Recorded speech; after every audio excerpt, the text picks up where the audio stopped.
Bu Agnes pagi ini? Baik, Baik, sangat oke. luar biasa. Bu Agnes, kali ini saya akan melakukan percakapan praobservasi. Nantinya saya akan mengobservasi Bu Agnes ya.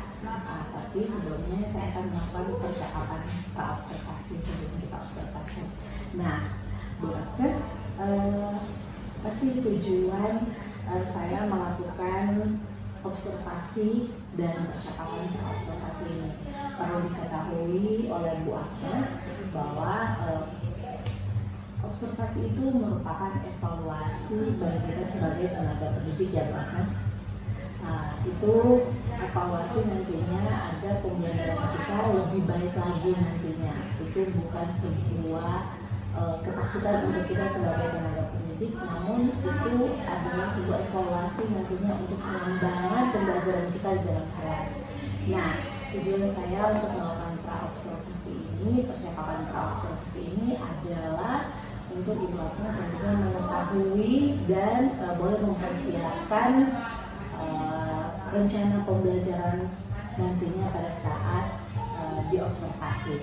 Nah, ada beberapa pertanyaan yang akan saya ajukan dalam percakapan praobservasi ini kepada Bu Agnes.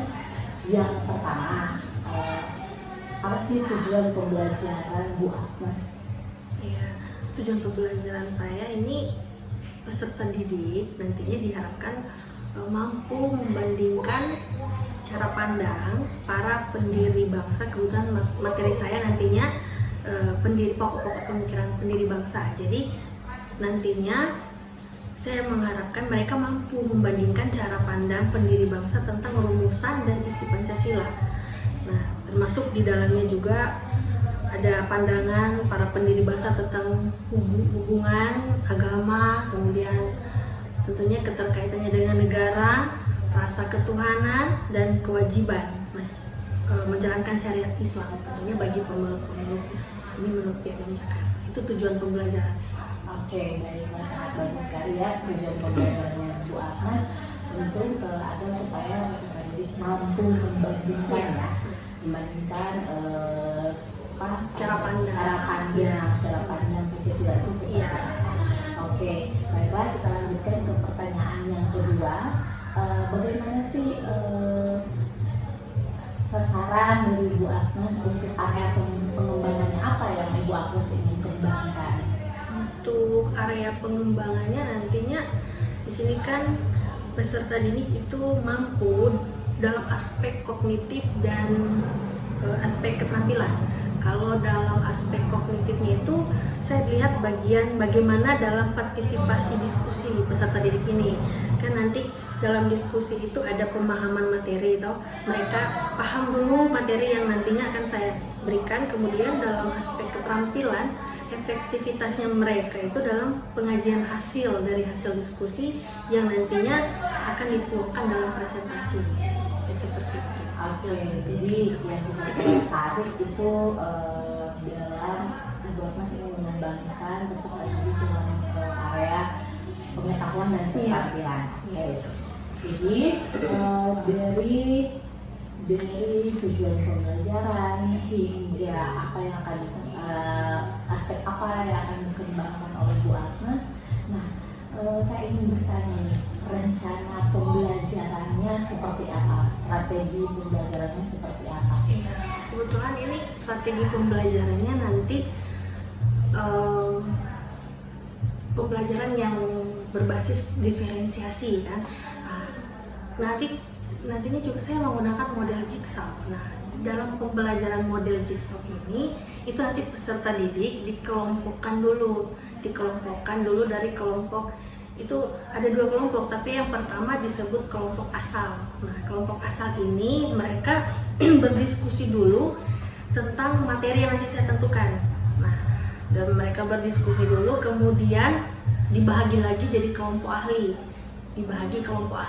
Habis dari kelompok ahli ini mereka membahas atau bertukar pikiran dari hasil yang diskusi pertama dari materi yang saya sudah tentukan. Nah, setelah mereka bertukar pikiran, kembali lagi dari kelompok ahli ini dari kelompok asal. Di situ nantinya akhirnya mereka boleh merangkum bahkan menjelaskan kembali ke kelompok asalnya apa yang didapatkan atau dari hasil tukar pikiran di kelompok ahli tadi itu. Oke, jadi pembelajaran yang Ibu Agnes ini sangat bagus sekali karena pembelajaran kita kali ini pembelajaran diferensiasi. Nah, kita ketahui bersama bahwa pembelajaran diferensiasi itu kita menuntut agar kita belajar memenuhi kebutuhan peserta didik agar mereka dalam sepanjang pembelajaran itu selalu bahagia dan nyaman juga dalam pembelajaran sesuai dengan karakter mereka masing-masing. Dan Ibu Agnes juga ingin pembelajaran itu kalau dijelaskan tadi ada tahap asal dan ahli ya. Jadi ini step by step tapi sangat bagus untuk mereka di pembelajaran baru. Media pembelajaran apa yang Ibu Agnes nanti akan menggunakan? Kalau dalam media pembelajaran itu laptop tentunya ada. Nah, di laptop itu saya menggunakan model Canva, aplikasi Canva. Kan biasanya kalau di laptop kan tampilannya PowerPoint, tapi kali ini saya pakai aplikasi Canva. Kemudian LCD nantinya ada, HP boleh menggunakan HP, tapi HP nantinya mereka diberikan kesempatan untuk literasinya ke Google atau YouTube terkait materi-materi yang akan saya berikan nanti, seperti itu.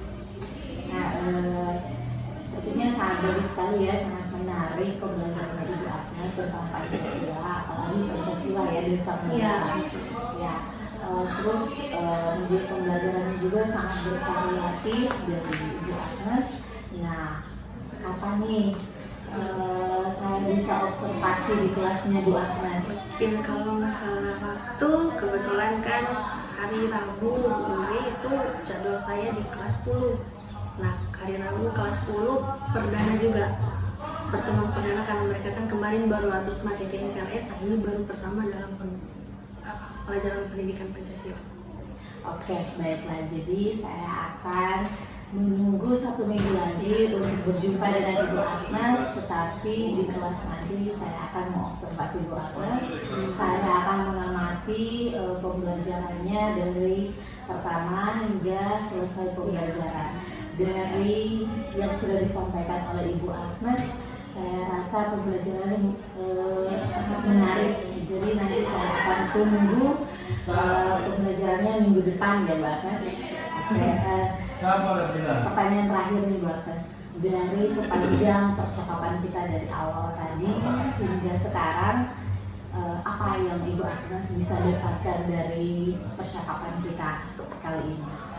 Tentunya dari hasil wawancara ini, Bu Indri, tentunya saya ingin nantinya kan kalau diobservasi berarti pemahaman lebih mendalam lagi kepada peserta didik, kemudian evaluasinya itu nantinya ke saya juga, evaluasinya ke saya bagaimana, apakah ada hal-hal yang mungkin yang kurang yang nantinya boleh jadi catatan-catatan kecil untuk saya dalam proses pembelajaran itu.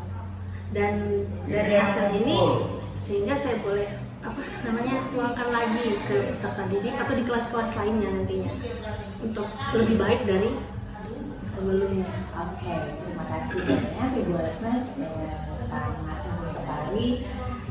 Mungkin percakapan kita kali ini saya sudahi sampai sini.